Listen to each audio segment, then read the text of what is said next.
네, 여러분 반갑습니다.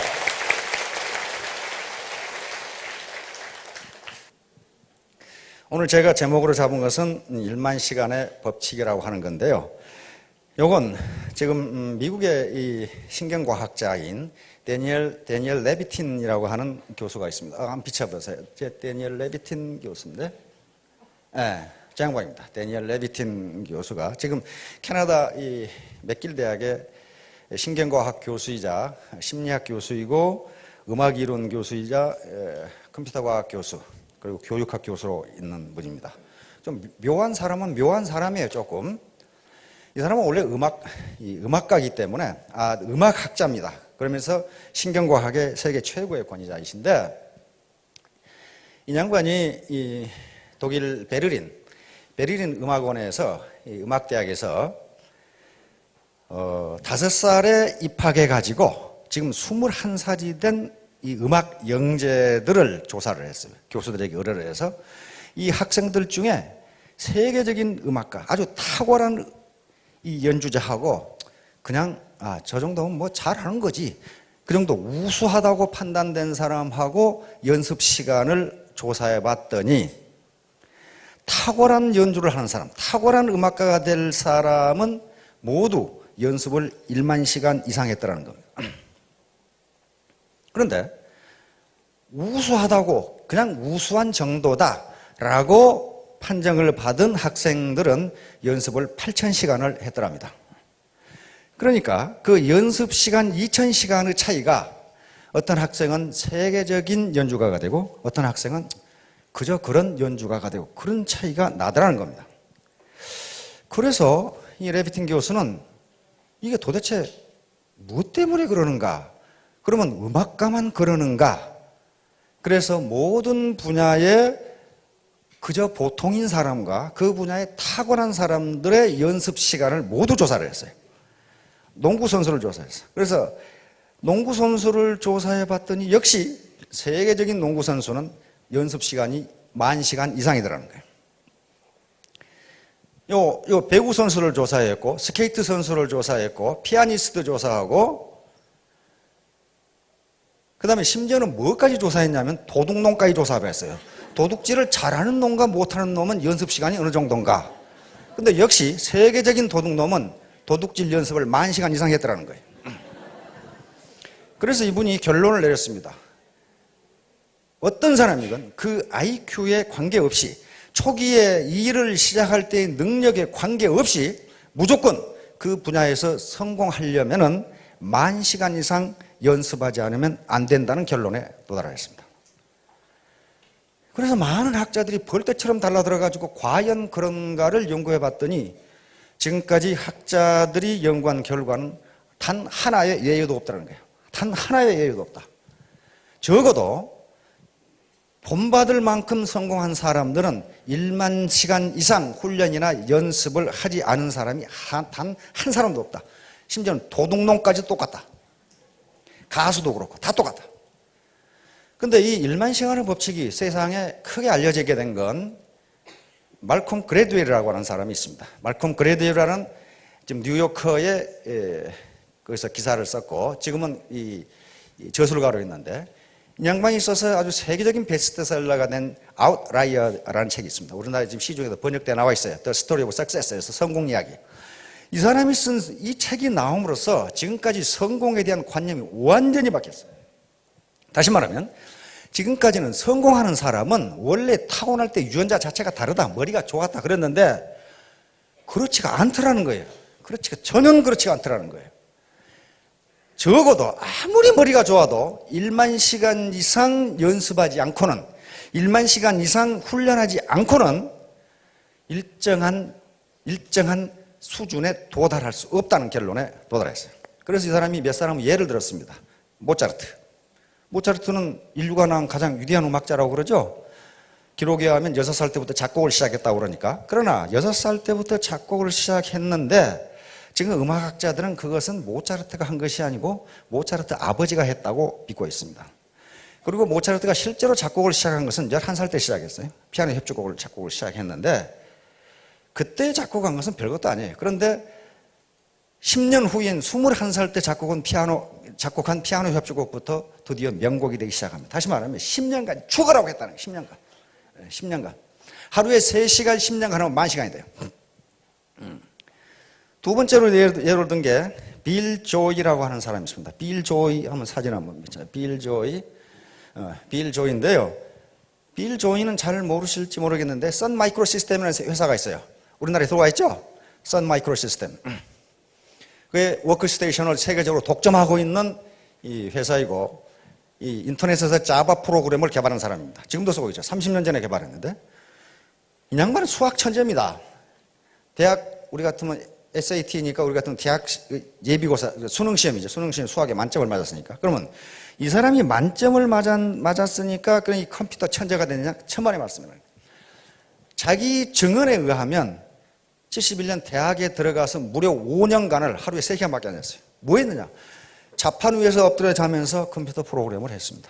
그게 1만 시간이 넘어요. 자기 입으로 내가 그 프로그램을 연습한 게 1만 시간이 넘는다, 이렇게 이야기를 했어요. 그래서 지금 세계적인 선 마이크로 시스템이라는 회사를 만든 사람이에요. 세계적인 프로그래머가 됐고, 인터넷에서는 오히려 마이크로소프트보다 더 언어로서는 낮게 보는 사람입니다. 그 다음에 또 이 말콤 글래드웰이 같은 사람 중에 역시 누가 나와요? 비틀즈가 나와요. 비틀즈 아시죠? 1960년대 음악뿐만 아니라 세계 사회와 문화를 완전히 뒤집어 놓은 비틀즈. 비틀즈는 영국의 리버풀이라고 하는 작은 도시에서 결성된 그게 밴드 마스터들입니다. 보컬 사운드란 말이에요. 4명이 했죠. 존 레논, 그 다음에 조지 해리슨, 그 다음에 폴 맥카트니, 그리고 링고 스타, 4사람이죠. 이 사람들이 이렇게 세계를 뒤집어 버린 것은 음악 천재여서가 아니고, 물론 음악에 자질이 있죠. 존 레논 같은 사람은 독일 함부르크에 가가지고 무려 4년 동안 하루에 8시간씩 연주를 한 거예요. 남들이 놀고 있을 때. 그래가지고 그런 세계를 뒤집어 버리는 음악이 나온 거예요. 그 다음에 빌 게이츠 예를 또 들고 있어요. 말끔 그래도. 빌 게이츠는 뭐 마이크로소프트 모르는 사람이 없을 거예요. 빌 게이츠 그 친구는 하버드 대학 2년을 중퇴한 사람이거든요. 그러니까 대학 가다 중퇴하면 성공하는가 보다. 천만의 말씀. 그렇게 되는 게 아니에요. 중학교 2학년 때부터 무려 5년을 컴퓨터 프로그램을 했어요. 완전히 거기 빠져가지고 그것만 했어요. 그래서 남들이 컴퓨터라는 게 뭔지를 모르는 시기에 무려 1만 시간 이상의 프로그램을 한 거예요. 그래가지고 하버드 대학을 다닐 필요가 없어진 거예요. 그 분야에 세계 최고가 돼버리니까. 이와 같이 말콤 그래드웰은 여러 가지 사례를 들면서 그 머리가 아무리 좋아도 1만 시간 이상을 연습하지 않으면 그 누구도 성공할 수 없다. 그래서 많은 학자들이 이제 데니얼 레비틴 교수에게 질문을 했습니다. 어떤 질문을 했냐면요. 그러면 모든 사람이 1만 시간을 연습하면 다 천재가 되느냐? 데니얼 교수의 대답은 no, 그렇지 않다. 모든 사람이 1만 시간을 연습한다고 해서 천재가 되는 건 아니지만, 그러나 세계적으로 성공한 사람 중에 1만 시간 이상 연습하지 않은 사람은 단 한 사람도 없다. 알겠죠? 단 한 사람도 없다. 이게 얼마나 공평합니까? 만약에 IQ가 높은 사람은 조금 덜 해도 되고, IQ가 낮은 사람은 조금 더 해야 되고, 좀 몸이 건강한 사람은 조금 덜 해도 되고, 그렇다면은 아마 탓할 때가 많을 거예요. 아이고, 우리 부모가 나를 이렇게 낳아가지고 결국 안 되는구만. 그런데 지금까지 뇌신경과학자들의 연구에 의하면 머리 IQ에 관계없이 어느 누구도 세계적인 명성을 얻을, 다시 말하면 쾌당 분야의 전문가, 존경받을 만한 전문가가 되는 데에는 1만 시간 이상 투입하지 않으면 안 된다. 이렇게 되죠. 안 된다. 자, 지금까지 제가 지금 하는 얘기는 지난주부터 여기에 모이신 분들이 3가지 의문을 가지고 계실 거라고 그런 얘기를 했습니다. 첫째, 요 네트워크 사업을 할 것인가 말 것인가. 두 번째, 만약에 한다고 결심하면 어떻게 할 것인가. 세 번째는 나 같은 사람도 성공할 수 있을 것인가. 요 3가지 문제예요. 그래서 할 것인가 말 것인가에 대해서 지난주에 말씀을 드렸습니다. 즉, 할 것인가 말 것인가. 요 모든 성공의 가장 중요한 3대 요소는 차가운 머리, 자신만 냉철한 이성이라고 그랬습니다. 올바른 판단력, 그리고 따뜻한 가슴, 그리고 부지런한 손발. 요 세 개가 있지 않으면 절대로 되질 않아요. 우선 할 것인가 말 것인가를 결정해야 되는데 차가운 머리, 냉철한 이성으로 분석해 봐야 됩니다. 첫째가 이 회사가 합법적인가? 합법적인가? 물론 회사라는 이름의 간판을 걸었으면 합법적입니다. 그러나 겉으로는 합법적이지만 속으로 불법을 행하는 회사들이 비일비재합니다. 그런 걸 보셔야 된다. 냉철한 머리로 판단해 보셔야 된다. 두 번째는 경영자의 도덕성과 경영 능력이에요. 도덕성이 무지무지하게 중요합니다. 도덕성이 또 아무리 좋아도 경영 능력이 형편없으면 그건 비전이 없어요. 그래서 그걸 판단해 보셔야 됩니다. 세 번째는 제품의 질과 가격입니다. 제품의 질이 좋고 가격이 적정한 것이냐를 따져봐야 돼요. 제품의 질이 좋고 가격이 비싼 것은 시중에 얼마든지 있어요. 소위 명품이라는 것들이 다 그런 것들이에요. 그러나 제품의 질도 좋지만은 서민이 쓸 수 있는 가격인가 하는 걸 따져보셔야 돼요. 네 번째는 보상 플랜. 내가 열심히 뛰었는데 빨대 꽂아 다 빨아먹고 나한테 오는 것이 없다. 위에서 다 빨아먹고 없다. 그렇다면 그거 뭐 할라 해요, 그런 거. 그런 회사들 무지무지 많습니다. 무지무지 많아요. 돈이 되긴 되는데 누구 돈이 되느냐? 경영진과 상류층에 돈만 돼요. 자기는 안 되는 경우. 마지막으로 비전이 있느냐 하는 걸 봐야 됩니다. 비전. 그런 걸 냉철한 머리로 판단해 보시고 따뜻한 가슴으로 판단해야 될 것은 내가 하는 이 일이 옳은 일이냐 하는 걸 따져봐야 돼요. 합법적이지만 옳다고 할 수 없는 일이 세상에 무지무지 많아요. 그리고 기업들의 그런 게 굉장히 많습니다. 법에 저촉되지는 않지만은 저게 과연 도덕적으로 옳은 것이 하는 것들이 많아요. 예를 들어서 몇 년 전에 어디 해안에 기름이 쏟아 부어졌어요. 그렇죠?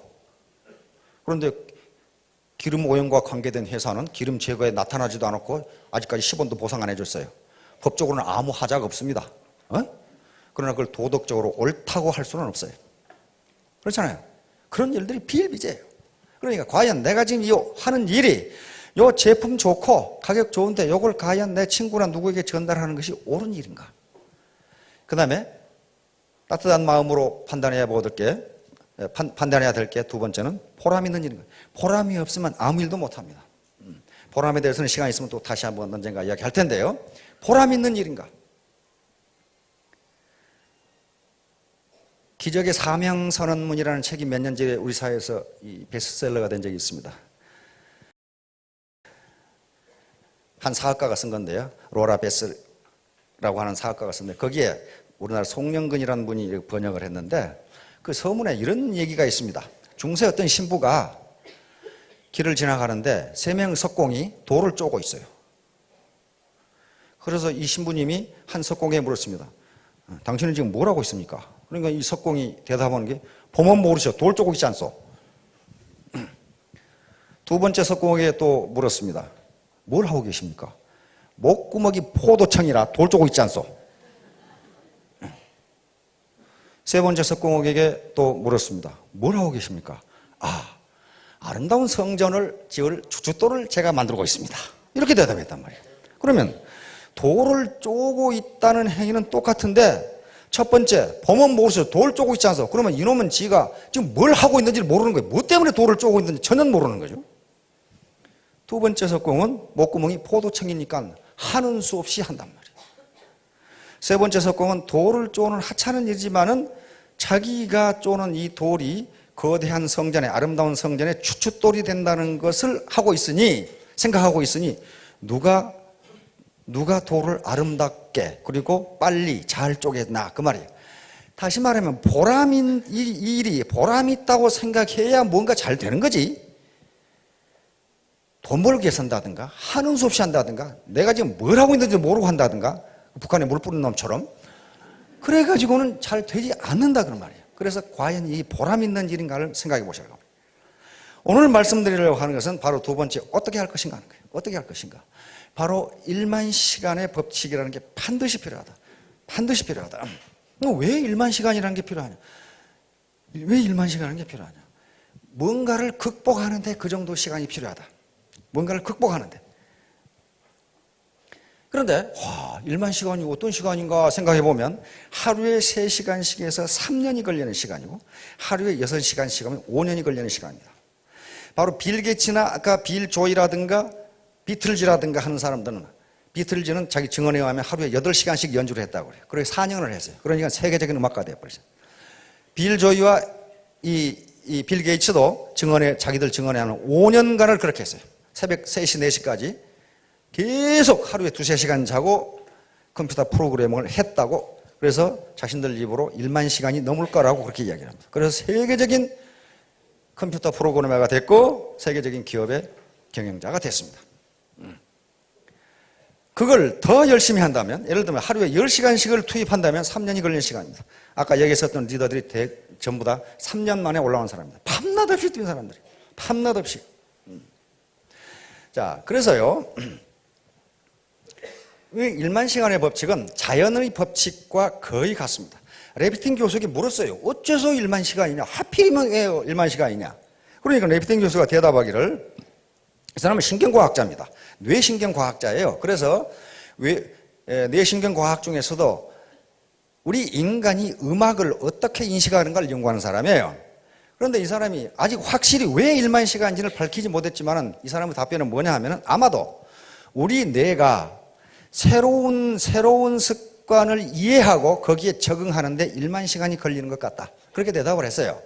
그러니까 1만 시간 만에 뇌가 그것을 인식을 하는데 8,000시간 연습한 사람은 안 되더라는 거예요. 뇌가 그걸 인식하지 못한다는 거예요. 자, 그래서 왜 우리에게 특히 네트워크 사업에서 1만 시간이 필요한가? 그런 얘기입니다, 지금. 자, 임계량이라는 게 있습니다. 자연 법칙의 임계량이라는 게 있어요. 임계량. 임계량은 그 임계량을 기준으로 임계량이 미치기 전의 양에서 일어나는 물리 현상과 임계량을 벗어났을 때 일어나는 물리 현상이 서로 다른 것을 이야기합니다. 그러니까 일반적으로 자연계에서 어떤 현상이 나타나는 데는 반드시 어떤 일정량을 넘어야 그 현상이 나타나지 그 전에는 전혀 나타나지 않는다. 자연현상에 이런 것이 있듯이 인간세에도 똑같이 있어요. 이게 창조의 법칙이니까 그렇단 말이에요. 똑같이 있어요. 우리가 어떤 노력을 할 때요, 일정 시간 이상 연습하지 않으면 한 단계를 올라가지 못해요. 그러면 이게 필요 없느냐? 그렇지가 않다는 거예요. 보통은 어떤 성과가 나타나지 않으면 거기서 중단해 버리니까 성과가 없는 거예요. 예를 들면 물통에 물을 붓는다고 합시다. 계속 물통에 불을 붓는데 물이 넘치지가 않아요. 그러나 어떤 한 방울에 물이 넘칩니다. 그게 임계량이에요. 그러면 그때가 앞에 부은 물이 필요 없느냐? 그렇지가 않다 이거예요. 그렇지가 않아요.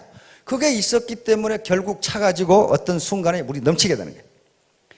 인간에게 효과가 나타나는 것도 그 자연 법칙이 그대로 적용된다는 겁니다. 우리 누구지? 스케이팅 하는 김연아 책에 보니까 요 뺑 도는 걸 10,000번 연습했답니다.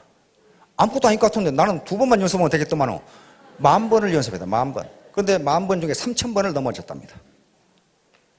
3,000번을 넘었다. 그래서 세계 챔피언이 된 거예요. 모든 사람이 다 그랬어요. 에디슨 같이 발명왕 어떻습니까? 인류 역사상 가장 많은 발명한 사람이에요. 1039가지인가 했죠. 특허와 발명이. 그런데 뭐라고 그랬어요? 전등 하나 만드는데요, 에디슨의 자서전에 보면 뭐라고 써놨냐면, 내가 전등을 만드는데 9,999번을 실패했더니 한 기자 녀석이 와서 내가 또 만들고 있으니까 10,000번을 실패하냐고 물어보더라 그 말이에요. 그래서 에디슨 대답은, 이 사람아, 나는 실패한 적이 한 번도 없네. 불이 안 켜지는 방법을 9,999가지나 알아냈네. 그러더라고요. 근데 에디슨도 자기가 몇 번 실패한지를 잘 모르는가 봐요. 다른 사람이 쓴 에디슨 전기에는 3,000번을 실패했다고 나와요. 여러분 생각해 보세요. 백열전구 만드는데 3,000번을 실패했는데 계속했다. 그게 머리가 좋은 사람입니까? 별로 안 좋아요. 초등학교 3개월 다녔죠? 그런데 사명감을 가지고 그렇게 했어요. 에디슨의 모든 말은 그렇게 돼 있어요. 그 다음에 뭐라고 돼 있느냐? 천재는 1%의 영감과 99%의 노력이다. 천재란 단순히 자기가 맡은 일을 끝까지 해내는 인내심을 가진 사람이다. 이렇게 돼 있어요. 자기가 그렇게 했거든요. 그리고 내가 만든 모든 발명품은 우연히 된 것이라고는 하나도 없다. 내가 땀을 썼고 그 다음에 연구를 해서 나온 것이다. 얼마 전에 우리 아침형 인간이라는 책이 베스트셀러가 됐어요. 일본인 의사가 쓴 겁니다. 일본인 의사가 쓴 건데요. 아침형 인간. 그 책에서도 그 의사는 뭐라고 하느냐면요. 전부 지금 젊은이들인가 모든 사람들이 올빼미형 인간이 돼 있대요. 아침에 늦게 일어나고 밤새도록 돌아다니는. 그런데 이 습관을 밤 11시에 자고 아침 5시에 일어나는 습관이 아침형 인간인데 요게 정착되는데 적어도 100일은 꾸준히 하지 않으면 그게 안 된다는 겁니다. 그 의사 얘기예요, 의사가. 의사 얘기예요. 100일은 해야 그게 된대요. 심지어는요, 대관령에서 명태 가지고 황태 만드는데도 100일은 해야 된답니다. 그 자료를 조사해 보니까 그게 20번을 얼었다 녹아야 된다는데요. 20번을 얼었다 녹았다 하고 바람이 불어야 되고 그런데 그게 약 100일 걸린답니다. 그렇지 않고서는 맛있는 황태가 안 된대요. 100일이라는 의미가 그런 의미를 가지고 있습니다. 그 다음에 더욱더 과학적인 것은요. 우리 몸의 세포가 60조 개라고 그러는데 그건 누가 세봤는지는 잘 모르겠어요. 하여간 무지하게 많아요. 근데 하루에 수백억 개가 죽고 수백억 개가 새로 생겨난답니다. 그러면 예를 들어 500억 개가 죽는다. 그러면 우리 몸이 새로운 세포로 완전히 바꿔지는데 얼마 걸려요? 100일이 걸립니다. 100일이 걸려요. 그래서 아들 군대 갈 때 아이고 이 자식 잘 갔다 오라 이렇게 아는 분은 100일 후에 휴가 나오면 그 몸뚱이는 다른 몸뚱이에요. 전혀 처음에 안 왔던 몸뚱이는 전혀 아니에요. 자, 이와 같이 우리가 100일간 뭔가를 꾸준하게 지속하면은 우리 뇌세포 그리고 우리 세포가 이게 정상적인 상태라고 인식을 한다는 거예요. 그래서 습관이 바뀌어지는 거예요. 그래서 100일간의 몰입, 100일간의 정진이 가장 중요합니다. 그런데 네트워크 사업에서는 100일이 더욱 중요해요. 굉장히 중요한 게요. 왜 그러냐면요. 네트워크 사업에는 다른 사업하고는 달리 무지무지하게 극복하기 어려운 점들이 있어요. 그것은 100일간 정진하지 않고서는 도저히 극복이 안 돼요. 그런 문제가 뭐가 있을까요? 첫째, 체면과 자존심이에요. 내가 어떻게 살아왔는데. 특히 정서, 이성보다는 감성이 앞서는 한국인에게 있어서 체면과 자존심이라고 하는 문제를 극복한다는 게 쉬운 일이 아니에요. 그것은 내 세포, 그 다음에 내 사고방식에 들어가 있기 때문에 이걸 그냥 100일간 정진하지 않고서는 바꿔지지 않는다. 특히 사회적으로 성공했던 삶, 그리고 사회적으로 존경받았던 직위에 있던 분들이 더욱더 그래요. 제가 그런 삶을 살아와서 알거든요. 바꾸기가 무지무지하게 힘들어요. 그런데 이게 옳고 이것이 보람 있다고 생각하고 밀어붙여서 100일 경험하면 이게 바꿔져요. 바꿔진다고 하는 거예요.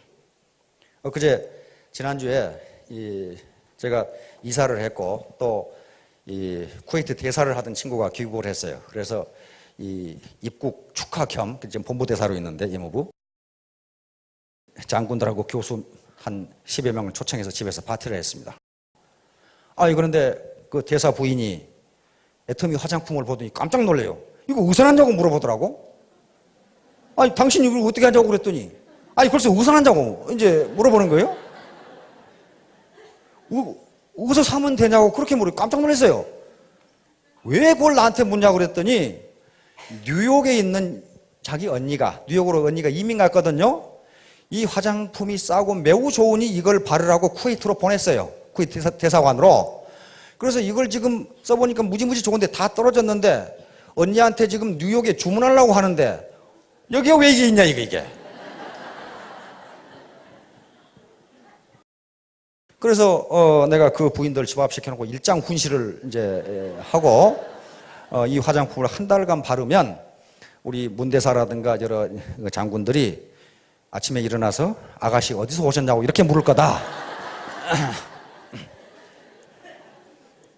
그랬더니 이 대사 부인이 자기는 지금 이거 한 통을 다 발랐는데 이거 문대사가 이 아가씨라고 안 부른다.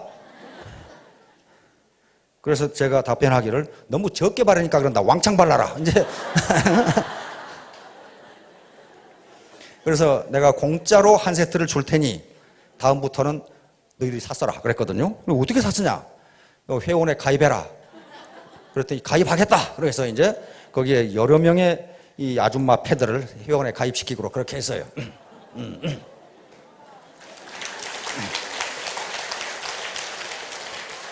이렇게 자기가 체험을 해보면 지금까지 가졌던 부정적인 인식을 바꿀 수가 있는데 그걸 적어도 100일 동안을 해야 된다. 100일 동안. 그다음에 뭐 하는데 100일이 걸리냐면요. 이놈 계급장 떼는데 100일이 걸려요. 계급장을 여러 개 달고 있거든요. 저도 여러 개 달고 있었어요. 에? 육사 졸업했지. 서울대학 졸업했지. 사관학교 교수였지. 미국에 유학 갔다 왔지. 박사학위 받았지. 육군 대령이었지. 그러니까 계급장 여러 개 붙어 있어. 이걸 떼기가 무지무지 어려워요. 지금 이 중에도 저보다 훌륭한 사람들이 무지무지 많아요. 공학 박사도 있고 심리학 박사, 정형외과 박사, 경영학 박사, 그다음에 회사 회장했던 분, 사장했던 분 많습니다. 수백억 수주를 받아서 일했던 분 많아요. 그런데 그 양반들 열심히 하시는 거 보면은 계급장을 완전히 뗐어요. 근데 지금도 계급장 붙이고 있는 사람이 죄다 많아, 굉장히 많아요. 그럼 100일간 정진을 안 해서 그래요. 계급장 그거 아무 필요 없어요. 자기만 그것이 계급장이라고 생각하지 다른 파트너는 뭐라고 생각합니까? 꼴에 진짜 육갑 떨고 있는 그런 식으로 전혀 인식을 하잖아요. 전혀 안 하죠. 그게 공주병하고 왕자병이에요. 공주병과 왕자병이 들었다는 것은요, 공주와 왕자가 아니란 걸 의미합니다. 진짜 공주와 진짜 왕자는 그런 병에 걸리질 않아요. 그렇잖아요. 그런 사람들은요, 다른 사람을 우습게 봐요. 내가 누군데? 야, 근데 공주병에 걸린 분들을 보면요, 그 얼굴이 공주가 아니에요, 사실은. 아주 평범한데 자기는 공주라고 생각한단 말이에요. 그런 분들이 많아요. 어떤 성당에서 부인이 와가지고 신부님, 제가요, 저는 제 얼굴이 너무 아름다워서 하루에 몇 번씩을 제 얼굴을 보고 감탄을 하는데 이것도 죄입니까? 신부님이 대답하시기를 죄는 아닙니다만은 착각입니다. 이렇게 이제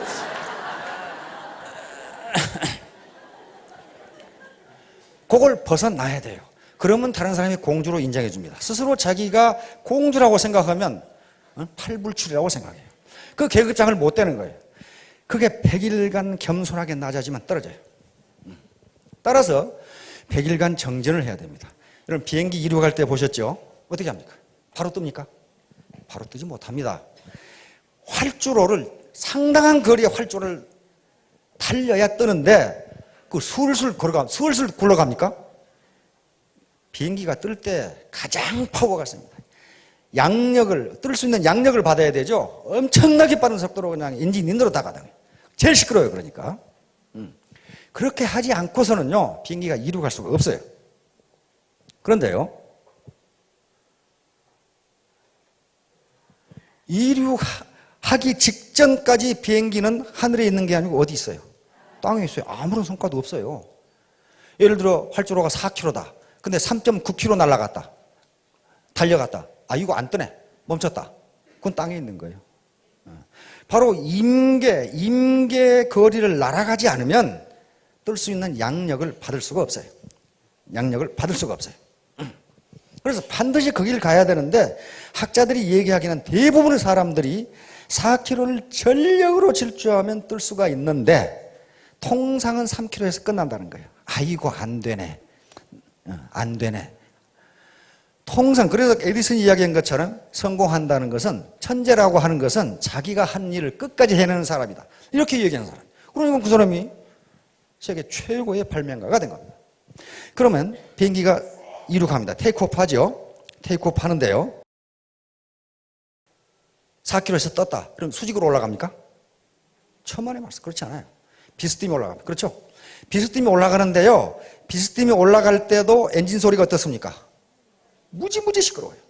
이게 쉽지가 않다는 거예요. 이게 올라가는데 올라가는 거 계기판 앞에 좌석 앞에 요 고도 나오죠? 보세요. 이렇게 올라가다 또 이렇게 가요. 그렇죠? 이렇게 가다 이렇게. 그러다가 어떻습니까? 난기류 만나면은 막 비행기가 요동을 치죠. 그럼 또 한참 가다가 또 올라가요. 그래서 약 10km, 또 11km 올라가면 어떻게 됩니까? 구름을 벗어나서 태양이 보입니다. 그렇죠? 태양이 보입니다. 그래서 일정 고도를 잡으면은 아주 비행기가 조용해지면서 그때부터 승무원들도 자리에서 일어나서 서비스를 시작합니다. 그 전에는 다 의자에 안전벨트 메고 앉아있죠? 자, 그게 필요해요. 그러니까 여기서 이륙하는 거, 그냥 쏜살같이 달려서 이륙하는 것을 여러분들은 100일이라고 보시면 됩니다. 100일 정도예요. 이게 세포가 완전히 바뀌어질 때까지 내 체면과 작은 자존심, 요걸 잠깐 뒤로 놔두고 더 큰 체면과 더 큰 자존심을 세울 수 있는 기회다. 어떤 학자가 얘기했더라고. 이 세상에는 돈보다 귀한 일이 너무너무 많다.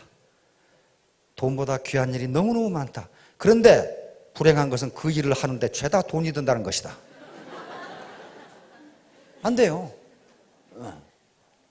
죄다 돈이 들어요. 돈보다 귀한 일이 무지무지 많은데 가난한 사람을 도와준다든가, 그 다음에 치료 못하는 누구를 이렇게 치료비를 대준다든가, 그게 돈보다 더 귀한 일이에요. 그런데 돈이 들어요, 그게.